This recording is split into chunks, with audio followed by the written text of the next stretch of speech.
যে কজন লোক একেবারে নিশ্চিত করে বলুক যে আমার খাওয়া দাওয়ার একেবারে নিশ্চিত ব্যবস্থা আছে পরের দিনের ব্যাগ মাসে? নেই। যদি মিথ্যা না বলি, নেই। সবাই চিন্তিত যে সামনের মাসে আমার কি করে চলবে।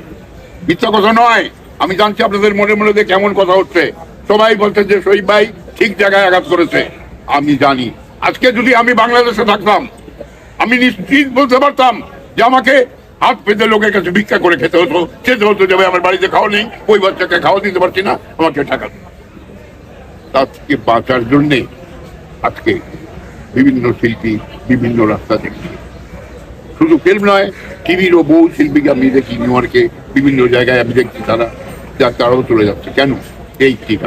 একটি কারণ যে এখানে একেবারেই আনন্দ বিনোদন বা নিশ্চিন্ত থাকার ইভেন্ট, সেটারই কোনো নিরাপত্তা নেই, কিছুই নেই। এটাই আমার উত্তর।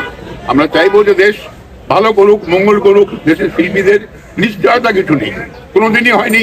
আমি আগামীতে যদি আসি, আমি একটি নিশ্চিত ব্যবস্থা চাইবো সরকারের কাছে, যে এই শিল্পীদের নিশ্চিত ব্যবস্থা দিতে হবে, নিশ্চিত একটি গ্যারান্টি দিতে হবে যে শিল্পীরা যারা আনন্দ বিনোদন দিয়ে বিভিন্ন সময়ে লোকদেরকে আনন্দ বিনোদন দেয়, তাদের জন্য একটি স্থায়ী ব্যবস্থা থাকতে হবে।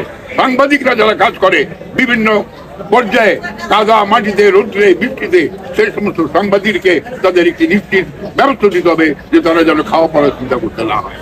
এটি আমার কথা। সবাই ধন্যবাদ, ভালো থাকেন, সুন্দর থাকেন। বসেছি, আমার জন্য খুব কষ্ট, জানি না শেষ করতে পারবো কিনা। যে আয়োজন আজকে চলচ্চিত্র শিল্পী সমিতির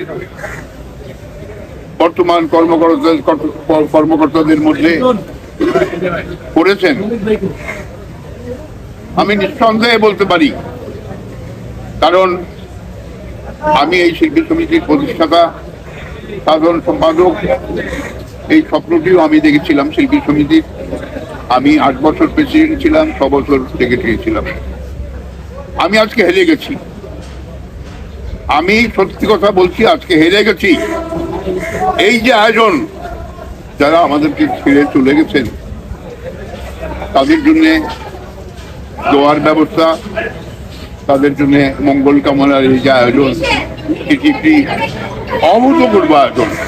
আমি প্রাণ করে দোয়া করছি যারা এই আয়োজন করেছেন তাদেরকে, তারা দেখিয়েছেন যে না, আমরা শিল্পী সমিতির কর্মকর্তা কিছু করতে পারি। আমি আসলে মুগ্ধ।